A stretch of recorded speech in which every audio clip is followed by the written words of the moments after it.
Varicose veins తో బాధపడుతున్నారా? భారతదేశంలోనే బెస్ట్ ట్రీట్మెంట్ అందించే ఏకైక hospital Avis. Welcome to Suman TV. నేను విజయ్. తెలుగు రాష్ట్రాల్లోనే కాదు, దేశంలోనే సంచలనం కలిగించినటువంటి పరువు హత్య కేసు ప్రణయ్ హత్య కేసు. సో ఈ కేసుకు సంబంధించి కోర్టు కూడా సంచలన తీర్పిచ్చింది. ఇందులో A2గా ఉన్న వ్యక్తికి ఉరిశిక్ష విధించడం, మిగిలినటువంటి 6గురికి కూడా యావజ్జీవ కారాగార శిక్ష విధించింది. దీని గురించి డిస్కస్ చేద్దాం. Famous family counsellor, senior journalist Priya Chaudhary garu మనతో పాటున్నారు. మాట్లాడదాం. నమస్తే మేడం. చాలా రోజుల తర్వాత సుమన్ టీవీతో మళ్ళీ మీ ప్రయాణం స్టార్ట్ అవుతుందని కోరుకుంటున్నాం. సో దీని గురించి చెప్పండి. అప్పట్లో మీరు చాలా గట్టిగా మాట్లాడారు ఈ విషయం మీద, అటు యూత్ బిహేవియర్ మీద, అలాగే పేరెంట్స్ కల్చర్ మీద, పిల్లలకు నేర్పుతున్నటువంటి కల్చర్ మీద. సో ఈ తీర్పు మీద ఇప్పుడు మీరేమంటారు? ఈరోజు ఏం సంఘటన జరుగుతుందో నేను 5 years ముందే చెప్పాను. ఒకసారి కావాలంటే మన ప్రేక్షకులందరినీ ఆ ఎపిసోడ్ చూసుకోవచ్చు కూడా. యాక్చువల్గా ఏంటంటే సోషల్ ఇష్యూస్ మీద నేను స్పందించడం అప్పటి నుంచే స్టార్ట్ అయింది. అదే ఆ సంఘటన మాట్లాడడానికి కూడా కారణం ఏంటంటే, ఇప్పుడు మీరు అడిగారు ఈ తీర్పు మీద మీరు ఏమంటారు అని అంటే, ఒక విధంగా నిందితులకి శిక్ష పడింది అనే, న్యాయం జరిగింది అనేటటువంటి వాస్తవాన్ని అంగీకరిస్తూ, ఇంకొక వైపు అసలు ఇది ఎవరి కోసం జరిగింది, ఎవరు ఏం కోల్పోయారు, దీనివల్ల ఎవరు ఏం సాధించారు అనేటటువంటి పెద్ద ప్రశ్నార్థకం నేను ఇప్పుడు కాదు 5 years ముందే మాట్లాడాను. ఎందుకంటే ఈ రోజు ఏం జరుగుతుందో, ఎవరికి వాళ్ళు ఎలా పక్కకి వెళ్ళిపోతారో, ఎవరి జీవితాలు ఎంత ప్రాక్టికల్గా ఉంటాయి అనేది ఆ రోజే చెప్పా. కానీ ఆ రోజు ఉన్నటువంటి సిచ్యుయేషన్స్లో మీడియా పాత్రను కూడా మొట్టమొదటిసారి ప్రశ్నించింది నేనే యూట్యూబ్లో కూడా. ఆ రోజు ఎంత హైప్ ఇచ్చేశారు అనంటే, ఎన్ని హత్యలు జరగడం లేదండి ప్రొద్దున్నే లెగిస్తే, కానీ కొన్ని మాత్రమే ఎందుకు జనాల్లో ఇంత పాపులర్ అవుతున్నాయంటే, ఆ హత్యలు ఆ నిమిషానికి రాజకీయ పరమైనటువంటి రంగు పులుముకున్నప్పుడు, లేకపోతే మీడియాకి ఏ విధమైనటువంటి వార్తలు లేనప్పుడు, అంటే మీడియాని నేను ఇక్కడ తప్పు పట్టడం లేదు, వ్యవహారం చెప్తున్నాను నేను. ఇలాంటి సందర్భాల్లో మాత్రమే ఇవి బయటకు వచ్చి ఒకటి అరా సంచలనం సృష్టిస్తున్నాయి. అలా అనుకుంటే ఈ హత్య జరిగిన తర్వాత ఎన్ని జరిగి ఉన్నాయి చెప్పండి. సంగారెడ్డి జిల్లాకి సంబంధించినటువంటి ఒక, ఇప్పుడు మనం ఇదే లవ్ స్టోరీ, తర్వాత పేరెంట్స్ హత్య చేయించటం అనేది జరిగింది. నిన్నగాక మొన్న నానమ్మ కళ్ళల్లో ఆనందం కోసం. మరి ఇవన్నీ ఎందుకు సంచలనం కాలేదు చెప్పండి? ఈ ఒకటే ఎందుకు సంచలనం అయ్యింది అని అంటే, ఆ రోజు అక్కడ ఉన్నటువంటి ఒక వర్గము దీన్ని సంచలనం చేసింది. ఏ వర్గం అంటారు? అది నేను ప్రస్తావించకూడదు కదా. ఒక వర్గం బలంగా దీన్ని ముందుకు తీసుకెళ్ళింది. ఇక్కడ ఎలా వచ్చిందంటే చివరికి నాకు నిజంగా బాధేస్తుంది. ఇక్కడ ఎప్పుడూ కూడా ఏ విషయమో, ఒక మనిషి చనిపోయాడు, మనిషికి విలువ ఇవ్వడం మానేసి కులాలకి, తర్వాత మతాలకి తీసుకొచ్చి ఆ పరిస్థితులను అంటగడుతూ ఉంటారు. నేను ఇక్కడ ఒక మాట అడుగుతున్నాను, అంటే అందరికీ కోపం రావచ్చు, కాకపోతే యువతకు మాత్రం ఒక ప్రశ్న వేస్తున్నాను. నిజంగా ప్రణయ్ ఆ పిల్లవాడు చిన్న పిల్లవాడండి, అతనికి జీవితం తెలీదు. బాధ్యత లేకుండా కొన్ని నిర్ణయాలు తీసుకున్నప్పుడు పెద్దవాళ్ళు వారించాల్సినటువంటి అవసరం ఉంది. ఖచ్చితంగా వారించాలి. చాలామంది మాట్లాడారు, అప్పుడు మాట్లాడారు, ఇప్పుడు కూడా అవే గొంతుకలు మాట్లాడుతుంటే నాకు విచారకరం అనమాట. ఏంటి అనంటే, పరువు హత్య, ఇది కులం తక్కువ కులం కాబట్టి హత్య కాబడింది అనేసి మాట్లాడుతున్నారు. ఏమండి, నేను ఇక్కడ ఒకటే మాట మాట్లాడతాను. మనం నిత్యం మాట్లాడుకునేటటువంటిది ఏంటి, కులాలు ఉండకూడదు, కులాల అడ్డుగోడలు తొలగిపోవాలి అని అన్నప్పుడు, మరి ఈ కులం వ్యక్తి ఉన్నతమైనటువంటి ఆడపిల్లని చేసుకున్నప్పుడు మనం ఎంత స్వాగతించాలని మనం ఎంత కోరుకుంటామో, మరి పోరాటానికి వచ్చేటప్పటికి కులం ఎందుకు వస్తుంది? మనిషి కోసం కదా మనం పోరాడాలి, ఒక ప్రాణం కోసం కదా మనం పోరాడాలి. మరి ఇక్కడేమో కులం తక్కువ కాబట్టి అని ఆ కులాన్ని తక్కువ చేసి మాట్లాడుతున్నారు. నేను వాళ్ళకి ఫేవర్గానే మాట్లాడుతున్నా. స్వార్థం కోసము, స్వార్థపరులకు అవసరమైనప్పుడు ఈ కులాన్ని తక్కువ చేసేస్తారా చెప్పండి? ఇలా యువత ఆలోచిస్తూ, యువతలో ఏ విధమైనటువంటి ఫ్రస్ట్రేషన్కి వెళ్ళిపోతున్నారు అనంటే, అరే ఒక ఉన్నతమైనటువంటి కుటుంబంలో అమ్మాయిని చేసుకున్నప్పుడు, అరే నువ్వు ప్రయోజకత్వాన్ని మనం అక్కడ చూడాలి తప్పితే కులాల్ని చూడరాదు. అలాగే పోరాడేటప్పుడు మాత్రము అక్కడ కులమో ప్రామాణికం కాదు, కులాల పేరుతో చంపేశారు, ఈ కులం ఏం తక్కువ అని మాట్లాడి మళ్ళీ ఇక్కడికి వచ్చేసరికి పోరాటం దగ్గరకు వచ్చేసరికి తక్కువ కులం కాబట్టి అని కులాన్ని పెట్టుకొని మనకి ఈ కోర్టు తీర్పు కూడా ఆ కులానికి సంబంధించినటువంటి సెషన్కి సంబంధించినటువంటి ఫాస్ట్ ట్రాక్ కోర్టు దాంట్లో నుంచి మనకి తీర్పు రావడం అనేది జరిగింది. ఇక్కడ నేను ఇంకొక ప్రశ్న కూడా వేస్తాను.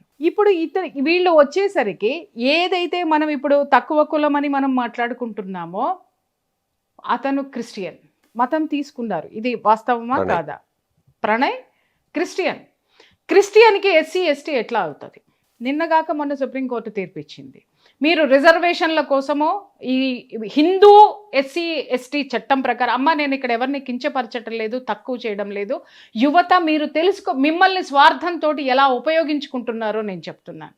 ఇక్కడ ఏమవుతుంది, క్రిస్టియానిటీలోకి చేరేటప్పుడు మాత్రం మిమ్మల్ని వాళ్ళు తక్కువ చూపు చూస్తున్నారు, ఇటు వచ్చేయండి మీకు ఒక జీవితం ఇస్తాము అని చెప్పేసి మతం మార్పిళ్ళు చేస్తున్నారు. మరి న్యాయ పోరాటానికి వచ్చేటప్పటికి మళ్ళీ ఇక్కడికి వచ్చేసరికి హిందూ చట్టం ప్రకారం, హిందూ యాక్ట్ ప్రకారం ఎస్సీ ఎస్టీలోకి వచ్చారు. దీన్ని ఏ విధంగా తీసుకోవాలి? అంటే లోపం ఇక్కడ కనిపిస్తుందా లేదా చట్టంలో? ఈ చట్టంలో ఉన్నటువంటి లోపాలు, అలాగే కులాలు అనేటటువంటి దీంట్లో ఉన్నటువంటి ఈ వైషమ్యాలు ఏవైతే ఉన్నాయో పోరాడదామండి. చాలామంది నన్ను అడుగుతారు 33% రిజర్వేషన్ మహిళల కోసం పోరాడదామంటే నేను ఎప్పుడూ వ్యతిరేకిస్తాను దాన్ని. వాళ్ళెవరో ఇచ్చేది ఏంటండి, 33% రిజర్వేషన్లో మనం వెళ్ళినా కూడా ఇంకొక మగాడే ఎవరిని నిలబెట్టాలనేది రూల్ చేస్తాడు. నువ్వు గెలువు, నీ సత్తా చూపించుకొని నువ్వు గెలువు, నిరంతరము నీదే. రిజర్వేషన్ ఏంటి, నువ్వు కావాల్సింది ఏంటి, నువ్వు గెలిచి నీ శక్తి చూపించుకోవాలి అనంటే నువ్వు పోరాడి గెలవాలి. కానీ రికమెండేషన్ తోటి పోయి అక్కడ కూర్చుంటే రికమెండేషన్లు రిజర్వేషన్లు అలాగే ఉండిపోతున్నాయి. ఈ రిజర్వేషన్ అనేటటువంటిది తొలగిన రోజున ఈ హత్యలు జరగవు. Underline this point. నేను యువతకు అది చెప్తున్నాను. నేను అంటే పూర్తిగా రిజర్వేషన్ తీసేయాలంటారా? ఆర్థికంగా వెనుకబడినటువంటి వాళ్ళకి మీరు రిజర్వేషన్లు పెట్టండి, అప్పుడు అందరూ సమానంగా ఉంటారు. ఎప్పుడైతే మీరు రిజర్వేషన్ అని అన్నారో ఈ ఉన్నత వర్గాలందరికీ కూడా ఆహా వీళ్ళు తక్కువ అనేటటువంటి ఫీలింగ్ రాలేదా? ఎప్పుడైతే మీరు ఈ రిజర్వేషన్లు ఎత్తేస్తారో అప్పుడు నువ్వే తక్కువేంటి నేను తక్కువేంటి, నువ్వు ఎక్కువేంటి నేను తక్కువేంటి అని ఖచ్చితంగా వీళ్ళు అడిగేటటువంటి హక్కు సంపూర్ణంగా వీళ్ళకి వస్తుంది. ఇవాళ చాలా మందిని కూడా నిన్నటి నుంచి నేను చూస్తున్నాను, అందరిలోనూ ఇదే ప్రశ్న ఉంటుంది. ఇదే ప్రశ్న, ఈ 2 ప్రశ్నలే నేను పబ్లిక్లో ఉన్నవే నేను అడిగాను. నేను వేరే విషయం ఏమి అడగలేదు. ఏమండి, ఈయన క్రిస్టియన్ అయినప్పుడు ఎస్సీ ఎస్టీ కోర్టులో ఇది ఎలా నడిచింది, ఆ ప్రాతిపదిక మీద ఎలా వచ్చింది? మరి 1600 పేజీల ఛార్జ్ షీట్లో ఇది ప్రస్తావించలేదా? ఓకే, అలాగే ఈ రిజర్వేషన్ అనేటటువంటి కోట ఉండడం వల్లనే కదా వీళ్ళందరూ చాలా చిన్నవాళ్ళు అనే చిన్న చూపు చూడబడుతుంది. ఇక్కడ ఏమవుతుంది అనంటే ఎవరైనా సరేనండి కులాలు వర్గీకరించబడినవి తప్ప కొట్టుకుని చావమని వర్గీకరించబడలేదు. సింపుల్ థింగ్ నేను చెప్తున్నాను, ఎవరి కులాన్ని వాళ్ళు, అంటే చాలామంది అడగచ్చు నువ్వు ఉన్నత కులంలో ఉన్నావు కాబట్టి మాట్లాడుతున్నావని. నా ఫ్రెండ్స్ అందరూ ఎవరో అసలు వీళ్ళకి ఎవరికైనా తెలుసా? నా ఫ్రెండ్స్లో ఎస్సీ ఎస్టీసే ఉన్నారు. నా కోసము నిజంగా చెప్తున్నా ప్రాణం ఇస్తారు వాళ్ళు. I know that. మీకు ఇంకో విషయం, వాళ్ళు ఎవరు రిజర్వేషన్లో లేరు. నేను చెప్తా వాళ్ళందరూ ఎడ్యుకేటెడ్ డిగ్రీ హోల్డర్స్. నేను అంటే నా ఫ్రెండ్స్ ఉన్నారు, ఇప్పుడున్న పిల్లలు కూడా చాలామంది ఉన్నారు. అదేంట్రా మీరు రిజర్వేషన్లో మీరు జాబ్ కొట్టుకోవచ్చు కదా అంటే, ఏమక్క అలా అంటున్నావు, మేము మా ఆత్మధైర్యంతో ఆత్మశక్తితోటి మేము ఉంటామో, వాళ్ళు ఇచ్చేదేంటి మేము తీసుకునేదేంటి? వాళ్ళు చదువుకున్నటువంటి వాళ్ళు కూడా వాళ్ళ వృత్తులు చేసుకుంటూ ఎంత అద్భుతంగా ఉన్నారు అని అంటే వాళ్ళని చూస్తే నాకు గర్వం వస్తుంది. ఇది కదా భారతదేశం. మీకు అసలు కులం అనేటువంటి అభిమానం ఎక్కడా లేదంటారా? ఖచ్చితంగా ఉండాలి. లేదు అని మీరు అనకండి. ఎవరి కులాన్ని పుట్టినందుకు ఆ కులాన్ని వాళ్ళు గౌరవించే తీరాలి తప్ప భేదాలు ఉండద్దు అని మాట్లాడతారు. ఇక్కడ ఏమవుతుంది, మీరు ఎంతన్నా మాట్లాడండి, ఏమన్నా మాట్లాడండి. చాలామంది నా దగ్గరికి వచ్చినప్పుడు కులాంతర వివాహాలు చేసుకున్నప్పుడు నా దగ్గరికి వచ్చినప్పుడు నేను వాళ్ళకి ఒకటే చెప్తాను, యూత్కి ఒకటే చెప్తాను, మేము ప్రేమించుకున్నామండి, మా పెద్దవాళ్ళు పెళ్లి చేయమంటున్నారండి, కాబట్టి వెళ్ళిపోయి పెళ్లి చేసుకున్నామండి, ఇప్పుడు మా ఇద్దరికి పడట్లేదండి. సింపుల్. లేదా భేదభావం లేదా అని అడుగుతున్నారు, దానికే వస్తున్నా.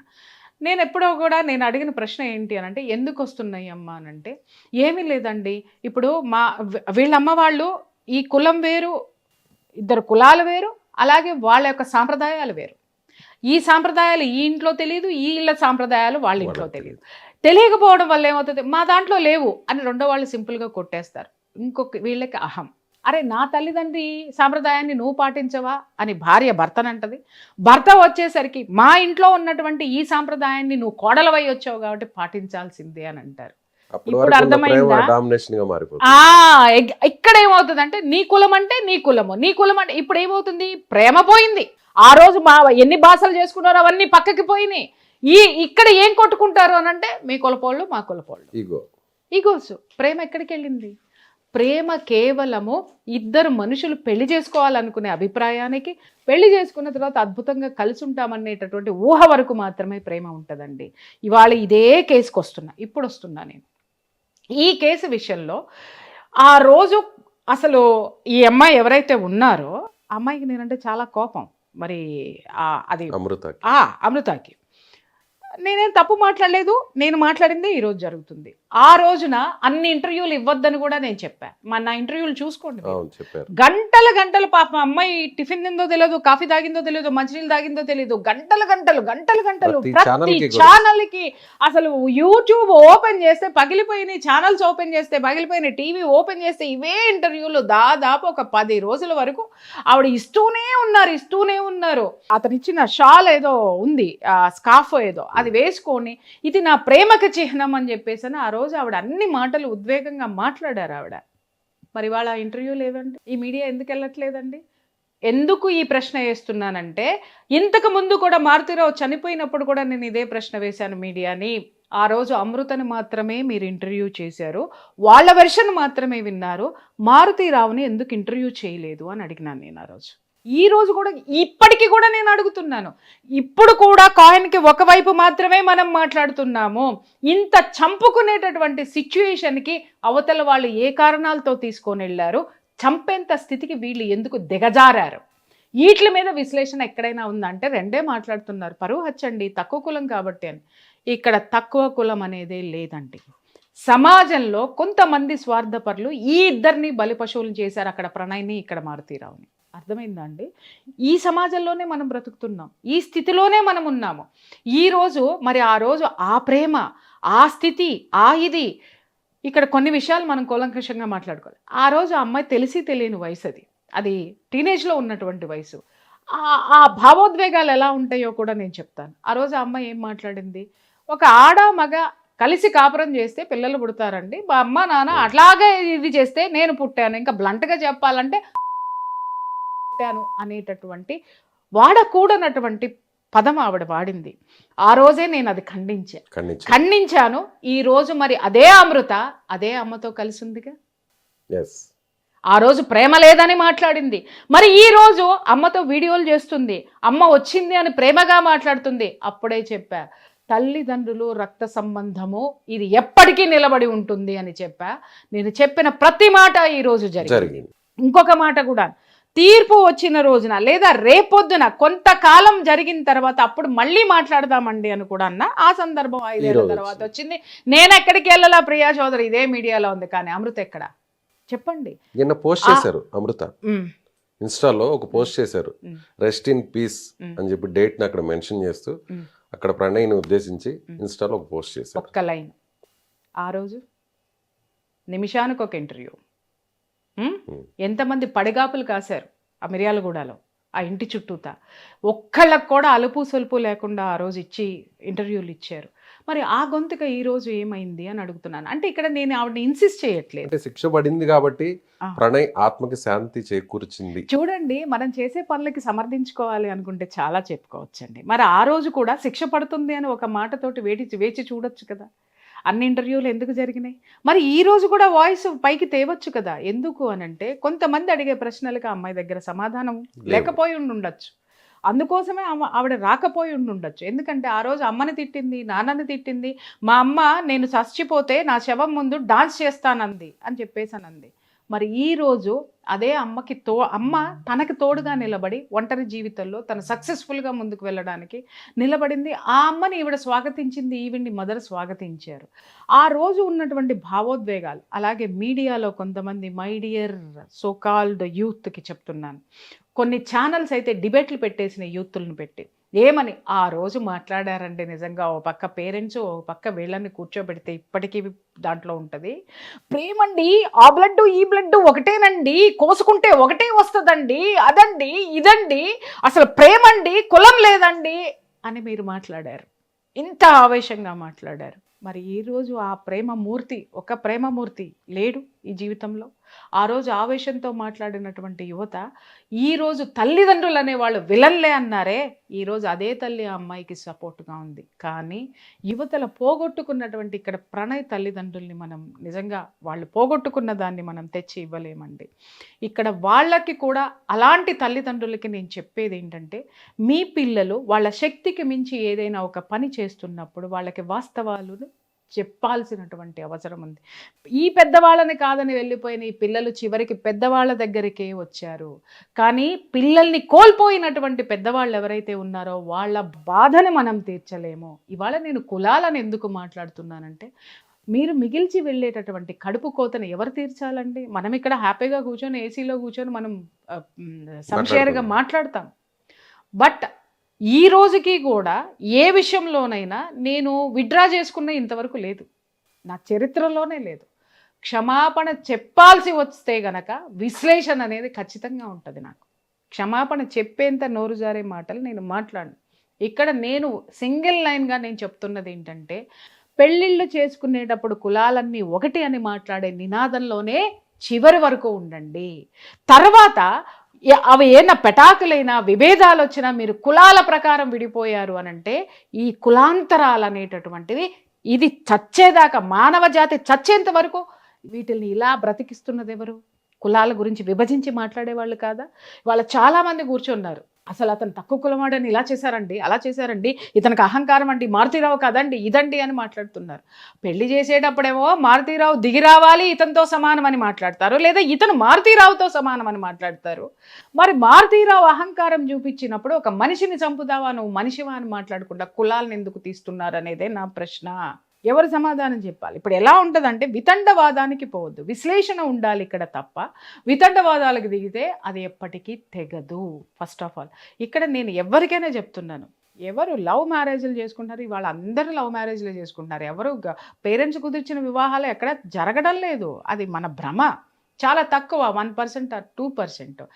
ఈ ప్రేమించి విడిపోయేటటువంటి వాళ్ళందరూ ప్రేమించే పిల్లలు నా దగ్గరికి తీసుకొచ్చినప్పుడు, కౌన్సిలింగ్కి తీసుకొచ్చినప్పుడు, ఏమ్మా ఇప్పుడు వాళ్ళు చేసుకునేటటువంటి వాళ్ళలో క్వాలిటీస్ లేవనుకుంటే, అమ్మ వీళ్ళు తెచ్చిన సంబంధంలో ఇదిగో ఇతనిలో ఈ మైనస్లు ఉన్నాయి, ఇతనిలో ఈ ప్లస్లు ఉన్నాయి, ఒకసారి ఆలోచించండి అంటే, ఈ పిల్లలు నన్ను ఏమంటారు తెలుసా?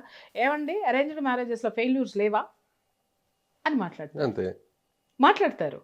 అంటే ఏంటి? ఆ సందర్భంలో మనకి ఏది అవసరమో దాన్నే తీసుకుంటాం సపోర్ట్గా, ఎవరైనా సరే.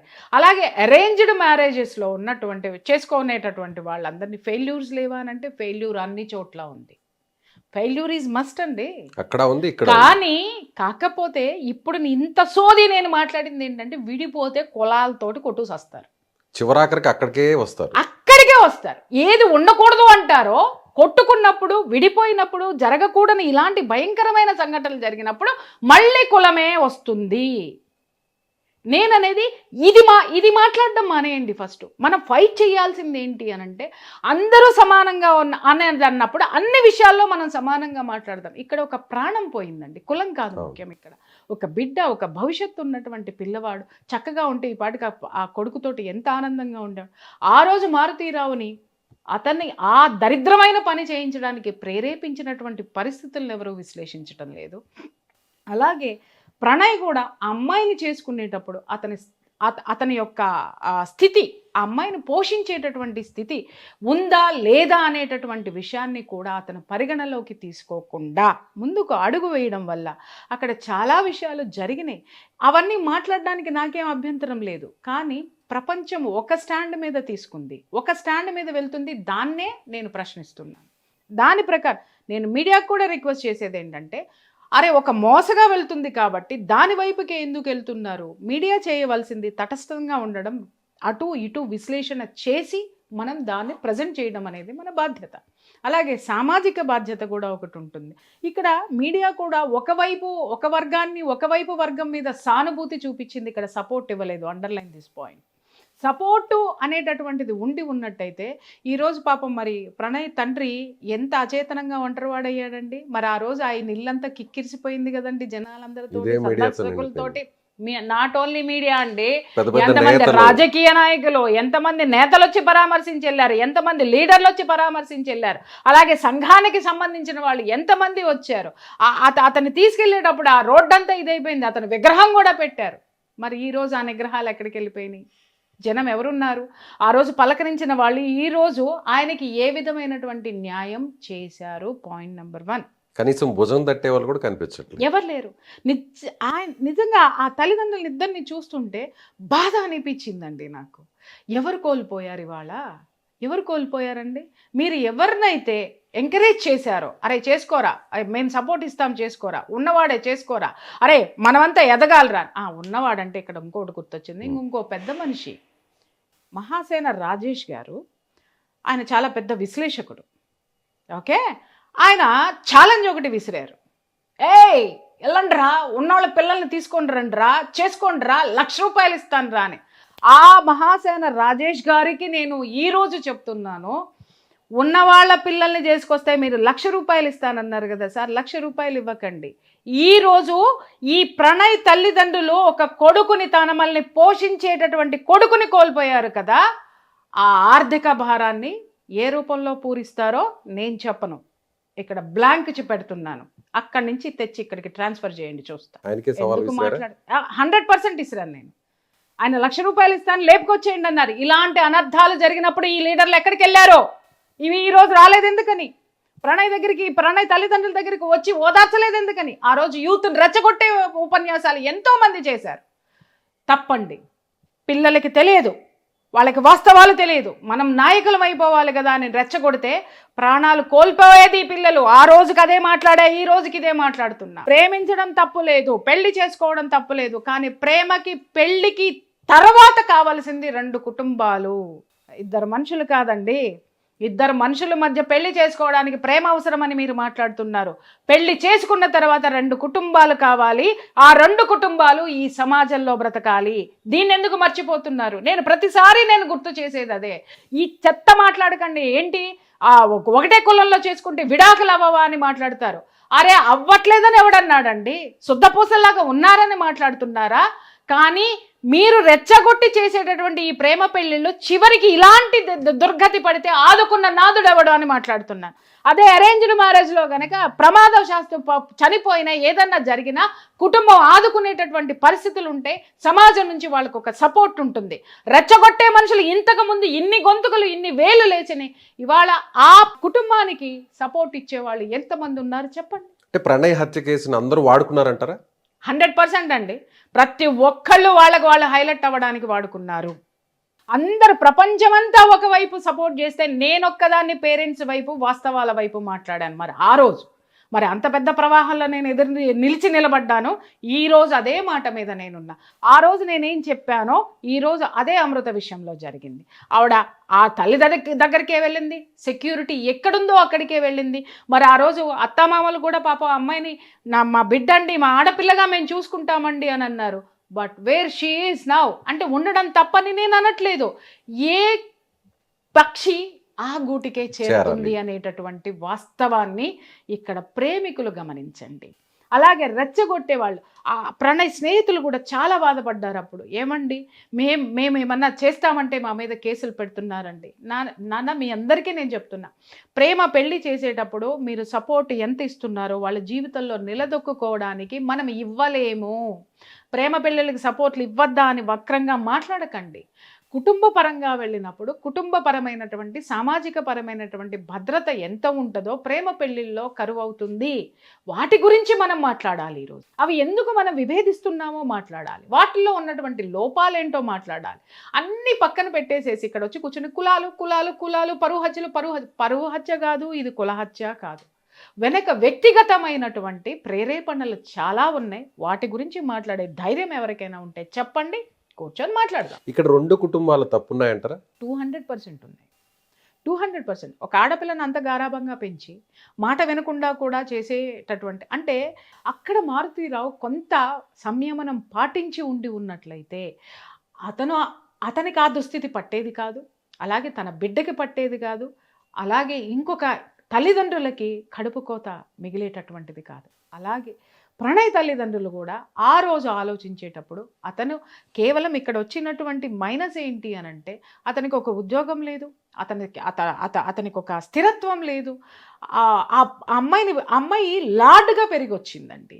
ఆ రోజు అమ్మాయి మాట్లాడింది కదా, నేను ఇక్కడే ఉంటానండి, మేము బిజినెస్ చేసుకుంటామండి, మా ఇష్టం అండి, మా జీవితం అండి అని మాట్లాడింది. మరి ఈరోజు ఏం అవసరమైంది ఆవిడికి? మరి ఆ ఇంట్లో ఎందుకు లేదు, ఆ మనుషులతో ఎందుకు లేదు, అక్కడే ఎందుకు లేదు అంటే బ్రతకడానికి ఏం కావాలండి? డబ్బు కావాలి. ఇంకా బ్రతకడానికి ఏం కావాలండి? ఒక సపోర్ట్ కావాలి. ఏ మనిషి అయినా తన జీవన ప్రయాణంలో ఉన్నత స్థితికి వెళ్ళడానికి ఉన్నతమైనటువంటి సపోర్టుని కోరుకుంటారు తప్ప అక్కడ కూర్చొని అదే జీవితం అని త్యాగాలు చేసేటటువంటి సిచ్యుయేషన్ అనేది చాలా తక్కువ శాతం ఉంటుంది. అది ఈరోజు యూత్ గమనించాల్సినటువంటి అవసరం. ఆ రోజు ఒక స్నేహితుడిని నష్టపోయారు, వాళ్ళు కూడా బాధపడ్డారు. ఏమంటే మా మీద కేసులు పెడుతున్నారండి. ఖచ్చితంగా ఇవన్నీ వస్తాయి. ఎందుకు అనంటే అరే మీ స్నేహితులకి ఎవరైనా ఇలాంటి ప్రేమ వ్యవహారాల్లో ఉన్నప్పుడు మీ స్నేహితుల్ని ప్రయోజకుల్ని కమ్మని చెప్పండి. అదే అతనికి ఒక స్థాయి ఉండి ఉన్నట్టయితే, చదువుకొని ఒక మంచి సాఫ్ట్వేర్ ఉద్యోగం తెచ్చుకొని ఉన్నట్టయితే ఇంత జరగకపోయి ఉండొచ్చండి. మంచి ఉద్యోగం ఉండాలి.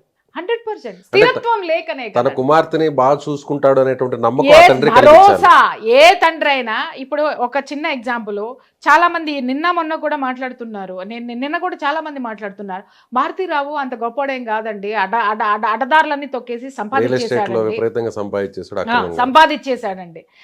సరే, దాన్నే నేను యాక్సెప్ట్ చేస్తానండి. ఎవరి కోసం సంపాదించాడండి? కుటుంబం కోసం, కూతురు కోసం.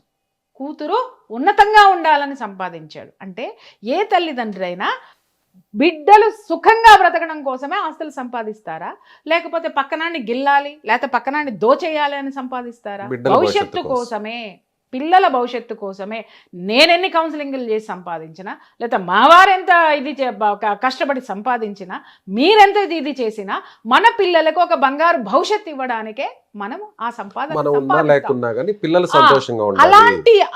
అలాంటి లత్తుకోరు వ్యవహారాలు లేకపోతే అలాంటి అక్రమ సంపాదన చేసి ఏ కూతురు కోసం అయితే కూడబెట్టాడో ఆ కూతురు ఏమీ అక్కర్లేని లేదు అని చెప్పి వేరే చోటుకి వెళ్ళిపోయి సామాన్యమైనటువంటి జీవితం గడుపుతుంటే ఏ తండ్రికైనా ఎలా ఉంటుందండి? మనసులో ఒక ఉక్రోషం రాదా? అరే నేను ఇంతమందితో ఎదవా అని ఎందుకు అనిపించుకున్నాను, ఇంతమందితోటి ఎందుకు ఇది చేశాను, వీళ్ళందరూ నన్ను చీకొట్టినా నేను ఈ కూతురు కోసం కదా, కానీ ఆ కూతురే నన్ను వదిలి వెళ్ళిపోయింది అనేటటువంటి మనసులో ఒక విధమైనటువంటి బాధ ఉంటుంది. ఫోటోషూట్స్ సోషల్ మీడియాలో ఇది ఎందుకు మాట్లాడరు? ఇప్పుడు మీరు అడిగారు కాబట్టి ఇదే ప్రశ్నకు వస్తున్నాను. ఇది ఏ మీడియా మాట్లాడింది? మారుతీరావుని రెచ్చగొట్టింది ఎవరు? తెలిసి తెలియని వయసులో ఉన్నటువంటి పిల్లలు కాదా? అతని ఇంటి ఎదురుగుండా లేదా ఊర్లో పోస్టర్లు వేసి ఆయన క్లియర్గా, నేను ఎందుకంటే అక్కడ మా సీనియర్ జర్నలిస్టులు కూడా ఉన్నారు, నేను వాళ్ళని పంపించాను. అక్కడ ఉన్నటువంటి మారుతీరావుకి సంబంధించినటువంటి వాళ్ళు కాకుండా మారుతీరావు వ్యతిరేకులను కూడా నేను అడిగాను. అడిగితే కూడా మారుతీరావు ఆల్రెడీ వీళ్ళకి చెప్పడం జరిగింది, కొన్నాళ్ళు ఎక్కడికైనా వెళ్ళిపోండి మీరు, నేను కొంచెం స్థిరపడిన తర్వాత మనసు కొంచెం స్థిమితం కావాలి, మీరు వీళ్ళు మనసు స్థిరపడాలి. రెండోది ఏంటి అని అంటే నేను ఇక్కడ పరిస్థితులు ఏదో విధంగా చక్కబెట్టుకోవాలి, ఫ్యామిలీలో కూల్ చేసుకోవాలి, ఫ్యామిలీ కూల్ చేసుకోవాలి, సమాజంలో అతనికి రైవల్స్ ఉన్నారు వాళ్ళని కూల్ చేసుకోవాలి, ఇన్ని చేసుకోవాలి. మై డియర్ యూత్, మీరు పోయి తాళి కట్టేయడం ఒక్కటే మీ పని అయితే ఆ కట్టినటువంటి తాళిని నిలబెట్టడానికి ఇక్కడ పేరెంట్స్ ఎన్ని కష్టాలు పడాల్సి వస్తుందో, సమాజంలో మీకు ఎలాంటి స్టేజ్ ఇక్కడ ఇవ్వాల్సి వస్తుందో మీకు అర్థం కాదు. అయితే అతను ఏమన్నాడు, కొన్నాళ్ళు పోండి, ఈ గొడవలన్నీ నేను ఎట్టగొట్ట దిక్కుమాలని సర్దుకుంటాను, తర్వాత రండి అన్నా కూడా సోషల్ మీడియాలో పోస్టులు పెట్టి కొంతమంది నాకు చెప్పారు ఏంటంటే ఇతను అర్ధరాత్రుల్లో అపరాత్రుల్లో తర్వాత ఇంకొకటి వెళ్ళిపోయి సోషల్ మీడియాలో ఇది మా మామగాడి ఆస్తిరా, రేపొద్దున నేనే వారసుణ్ణి, అలాగే ఫ్రెండ్స్ అందరూ కూడా రెచ్చగొట్టేటటువంటి వీడియోలు పెట్టడం వల్ల అతనిలో అహం, మీరే చెప్తున్నారు అతను దుర్మార్గుడు, అక్రమ సంపాదన చేశాడు అని. మరి అటువంటి వాడిని రెచ్చగొడితే ఏం జరుగుతుంది ఒక్కసారి చెప్పండి. మరి ఇవి కూడా మనం పిల్లల పట్ల ఏం చేయకూడదు అనేటటువంటి విషయాల పట్ల మనం మాట్లాడాల్సినటువంటి అవసరం ఉంది. ప్రణయ్ తల్లిదండ్రులు ఇవన్నీ చెప్పొచ్చు కదా, అంటే అడ్డాల నాడు బిడ్డలు కానీ గడ్డాల నాడు బిడ్డలు కాదు కదండి. వాళ్ళదే తప్పు అంటారా? ఎవరిది? ప్రణయ్ వాళ్ళ పేరెంట్స్ నేను వాళ్ళకి చెప్తున్నాను, వాళ్ళు అడ్డాల నాడు బిడ్డలు కానీ గడ్డాల నాడు కాదు. వాళ్ళు ఏం చేయలేదు. ఎదిగిన తర్వాత వాళ్ళు చెబితే ఆగుతారా అండి పిల్లలు? మీరు వద్దురా వాళ్ళు గొప్పవాళ్ళని చెప్పినా వాళ్ళు ఆగరు. ఎవరికైనా కడుపు తీపి అనేది ఒకటి ఉంటుంది. ఆ కడుపు తీపే మారుతీరావుని ప్రణయ్ని చంపించడానికి ఉసిగొలిపితే అదే కడుపు తీపి ప్రణయ్ వాళ్ళ తల్లిదండ్రుల్ని అతను ఆ తీసుకున్నటువంటి నిర్ణయాన్ని సమర్థించడానికి ఉపయోగపడింది. ఇక్కడ మారాల్సింది, తెలుసుకోవాల్సింది పిల్లలు, ఎడ్యుకేట్ అవ్వాల్సింది పిల్లలు. అలాగే ఆ పిల్లల్ని కూడా జాగ్రత్తగా ఎలా చెయ్యాలి, ఏ విధంగా వాళ్ళని కంట్రోల్లో పెట్టాలని ఇంకొకసారి పెద్దలందరూ కూడా ఆలోచించుకోవాల్సినటువంటి అవసరం ఉన్నది. ఈ సంఘటన వల్ల ఎవరు ఎన్ని పోగొట్టుకున్నారు చెప్పండి? ఎన్ని జీవితాలు వాళ్ళ జైలు పాలైనవి చెప్పండి? దాదాపు 8 కుటుంబాలు రోడ్డు మీద పడినాయి. ఎవరి నిర్ణయం అండి ఇది? ఎవరికి సంబంధం అండి ఇది? ఎక్కడో వీళ్ళు పెళ్లి చేసుకోవడం ఏంటి, వీళ్ళు రెచ్చగొట్టడం ఏంటి, ఆయన బాధపడ్డాడో పడడం ఏంటి, ఆ బాధలో నుంచి పక్కన ఉన్న వాళ్ళు సలహా ఇవ్వడం ఏంటి, ఆయన బాధను చూడలేక ఆయన దిక్కుమాలి నిర్ణయం తీసుకోవడం ఏంటి, ఆ నిర్ణయం ద్వారా ఆయన చెయ్యకూడని పని చెయ్యడం ఏంటి? అది అది అది అది భయంకరమైనటువంటి సిచ్యువేషన్ అండి. అది ఏ తండ్రి చెయ్యొద్దు, నేను నిజం చెప్తున్నాను కదా. ఏ ఆడపిల్ల తండ్రి ఇలాంటి దుర్మార్గమైన పనులు చేయకండి. ఎందుకంటే మన బిడ్డ ఎంత గొప్పది అని అనుకుంటామో అవతలివాడి ప్రాణం కూడా అంతే గొప్పది. మనం మన పిల్లల్నే మార్చుకోలేవు, ఎదుటివాడి పిల్లల్ని కూడా నేను ఎక్కడ మారుస్తాను అని అతను ఆ నిర్ణయం తీసుకొని తను ప్రాణాలు కోల్పోయాడు. తన జీవితము, తన కుటుంబం రోడ్డు మీద పడిపోయింది. ఈరోజు తమ్ముడికి యావజ్జీవ కారాగార శిక్ష పడింది. తర్వాత ఆ సలహా ఇచ్చినటువంటి వాళ్ళందరికీ పడింది. హత్య చేసిన వాడికి ఉరిశిక్ష పడింది. ఇవాళ లవ్ స్టోరీ అని గుండెలు దించుకున్న వీళ్ళందరి జీవితాలకి ఏం సమాధానం చెప్తామండి? మనందరం కూర్చొని ఒక మాట చెప్పండి. ఆ కుటుంబాలు ఎంత ఏడుస్తున్నాయి. ఇంకొక విషయమా, వీళ్ళందరూ ఆ మర్డర్ చేసిన వాడు తర్వాత ఇంకొకటి కూడా కుటుంబాన్ని పోషించడానికి ఇవన్నీ చేశాడుగా. డబ్బు కోసం. ఆ డబ్బు ఎవరిని పోషించడానికి? ఫ్యామిలీ అవసరాల కోసం. ఎవరు ఎన్నో మార్గాలు ఎంచుకున్నారు, అది తెలుసుకోండి ఫస్ట్. నిన్న ఒక మాట కూడా మాట్లాడారు శ్రావణ్ కుమార్ వాళ్ళ పాప, దానిపై ఏమంటారు? ఇదంతా పోలీసులు, మీడియానే ఇదంతా చేసింది సార్. ఒక్క విషయం నేను చెప్తున్నా, అమృత చేసింది. ఒక్కటి, ఎవరి బాధ వాళ్ళదండి. ఇక్కడ సిచ్యుయేషన్ ఎలా ఉంటుంది అని అంటే అప్పుడున్నటువంటి ఒత్తిడితో కూడుకున్నటువంటి పరిస్థితి. నేను అదే అడుగుతున్నాను కదా, ఇన్వెస్టిగేషన్ అనేది ఇన్ఫ్లుయెన్స్ మీద జరిగిందా, కేసు ఇన్ఫ్లుయెన్స్ చేసిందా, లేకపోతే నిజాయితీగా ఇన్వెస్టిగేషన్ జరిగిందా? ఇప్పుడు వీళ్ళకి శిక్ష పడింది ఎక్కడ? ట్రయల్ కోర్టులో. ఇది మళ్ళీ ఎక్కడికి వెళ్తుంది? హైకోర్టుకి వెళ్తుంది. అక్కడ ఏదే ఇంకొకటి ఉంది, సుప్రీంకోర్టు. ఎన్ని సంవత్సరాలు పడుతుంది? ఇప్పుడు మనకి మాట్లాడుకుంటానికి ఒక సబ్జెక్ట్ వచ్చింది అంతే. కానీ ఇక్కడ ఎక్కడా కూడా ఈ యొక్క సంఘటన ఏదైతే జరిగిందో ఎవరికి న్యాయము జరగలేదు. న్యాయం జరిగింది అంటున్నారు పిచ్చోళ్ళు. ఎక్కడ జరిగిందంటే వాళ్ళకి ఇంకా పై కోర్టులు ఉన్నాయి, చాలా సమయం ఉంది, మర్చిపోతున్నారు. అడుగు ముందుకేసేయడం తొందరపాటుతోటి వేస్తున్నారు. వేసే ముందు ఇవన్నీ ఉంటాయని ఒక్కసారి జరిగిన సంఘటనల్ని ఆలోచించండి. దీనికి తోడు ఇంకొక సంఘటన కూడా జరిగింది, మీకు గుర్తుందో లేదో. అవి 2 కుటుంబాలు కూడా ఓసీలే. ఇక్కడ మనం ఒక ఓసీ ఒక ఎస్సీ అని మాట్లాడుకుంటున్నాం. ఇట్లాగే రోడ్డు మీద బంధువులు వెళ్ళి మాట్లాడుకుందాం రండి అని చెప్పంగానే ఊరు చివరికి రాగానే నరికేశారు. అప్పుడు మియాపూర్ సంఘటన జరిగినప్పుడు దాని మీద కూడా నేను గళం విప్పిన. అక్కడ కూడా ఏమైంది, అక్కడ ఏం జరిగింది? అక్కడ ఇద్దరు ఓసీలే. ఇక్కడ మనం ఎస్సీ కాబట్టి చంపాడు కాబట్టి, మరి అక్కడ ఇద్దరు ఓసీలే కదండి. అక్కడ ఎందుకు జరిగింది అనంటే ఇక్కడ వ్యవహారం ఒకటే. ఎవరి పై స్థాయి ఉంది అంటే వాడికి సమాజంలో ఒక స్థితి ఉంటుంది. ఆ స్థితికి అతుక్కొని ఒక ఈగో ఉంటుంది. ఆ ఈగోని మీరు ఏ విధంగా పెళ్లికి ముందే ఆ ఈగోని ఏ విధంగా మీకు అనుకూలంగా మార్చుకోగలిగితే మనకి ఇన్ని సంఘర్షణలు అక్కర్లా ఇన్ని. కాబట్టి యువత తెలుసుకునే ముందు ఏంటంటే ప్రేమకి 2 మనుషులు కావాలి, 2 మనసులు కావాలి. ఇలా పెట్టుకొని చూపించుకునేది. కానీ 2 కుటుంబాలు కలవాలంటే ఇలా ఉండాలి. ఆ 2 కుటుంబాలతోటే జీవితం ఉంది. ఇలాంటి అంతరాలు ఉన్నటువంటి వాటి జోలికి వెళ్ళకండి. అంత రిస్క్ చేసి జీవితంలో వెళ్ళాల్సిన అవసరం ఎందుకుంది? ప్రేమ అని మాట్లాడుతున్నారు. ఇవాళ ఏదండి ఆ ప్రేమ? ఆ రోజు పుంకాలుగా ఎపిసోడ్లు చేశారు కదా, మీడియా ఎపిసోడ్లు చేసింది. ఊర్లో భారతీరావుని తిట్టేవాళ్ళు తిట్టారు, తర్వాత వీళ్ళందరినీ తిట్టేవాళ్ళు తిట్టారు, ప్రేమికులు మాట్లాడినారు. ఇప్పుడు ప్రేమ ఏది? This is practicality. ఆలోచించండి. ఊరికే యువత వాళ్ళకి ఎక్స్పీరియన్స్ లేదు. సరే వాళ్ళు మాట్లాడారంటే అనుకోవచ్చు. సోకాళ్ళు జనాలు కూడా ఇదే మాటలు ఎందుకు పాడిందే పాటరా పాసిపళ్ళ దాసగా అన్నట్టు కులము. ఇక్కడ కులము కాదు, అంతరాలు ఏవైతే ఉన్నాయో అంతరాలకి సంబంధించి నువ్వు ఎక్కడానికి వచ్చినప్పుడు సమానం అంటావు, Yes. వాడు తోసేస్తే నేను తక్కువ అని అంటావు. ఇది మానండి ఫస్ట్. అప్పుడే మీరు ఎవరిని ప్రేమించినా ఏ ప్రేమ వివాహాలు చేసుకున్నా చెల్లుతాయి, అందరూ యాక్సెప్ట్ చేస్తారు. రైట్ అండి, థ్యాంక్ యూ, చాలా చక్కగా చెప్పారు. నిజంగా ప్రతి ఒక్కరు కూడా ఈ విషయాలను ఆలోచించాలి.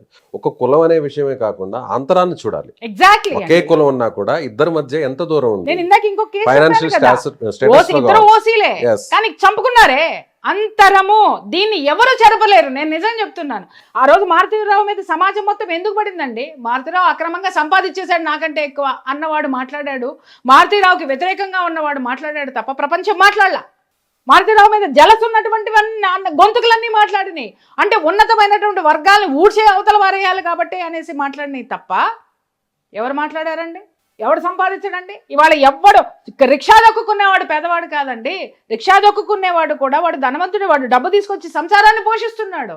ఎవడి స్థాయి, ఎవరి తాహతు, ఎవరి తెలివితేటలకి సంబంధించి, ఎవడి నైపుణ్యానికి సంబంధించి, లేదా ఎవరి లత్తుకోర పనులు చేసినా కూడా ఇదే కుటుంబం కోసం, ఇదే సమాజంలో ఒక స్థితి కోసమే మనందరం పాటుపడుతున్నాం. దాన్ని ఎవరు కాదనలేనటువంటి వాస్తవం. అవకాశం వచ్చింది కాబట్టి ఎటు ఉంటే అటు వంగుతూ మాట్లాడుకుంటూ సమాజాన్ని ఎటు తీసుకుపోదాం మనం? ఎందుకు అగమ్య గోచరం వైపు మనం నెట్టేస్తున్నాం? గమ్యం లేనటువంటి ప్రయాణం వైపు మనం ఈ దిశ నిర్దేశం చేయకుండా ఒకటే మోసగా మాట్లాడుకుంటాం. ఎన్నాళ్ళు ఈ కులాల గురించి మాట్లాడుకుంటాం, ఎన్నాళ్ళు ఈ వర్గ విభేదాల గురించి మాట్లాడుకుంటున్నాం? స్థితిగతుల్ని ఒక్కసారి పరిశీలించండి. ఆ స్థితిగతులే మన గతిని మారుస్తున్నాయి, అదో గతికి తీసుకెళ్తున్నాయి. అది ఆలోచించాల్సినటువంటి అవసరం ఈ రోజు ఈ సమాజానికి చాలా ఉంది. Right madam, thank you so much. చాలా విషయాలని చెప్పారు. సో ప్రియా చౌదరి గారు చెప్పినటువంటి విశ్లేషణపై మీ అభిప్రాయం ఏంటి? ఖచ్చితంగా కామెంట్ చేయండి.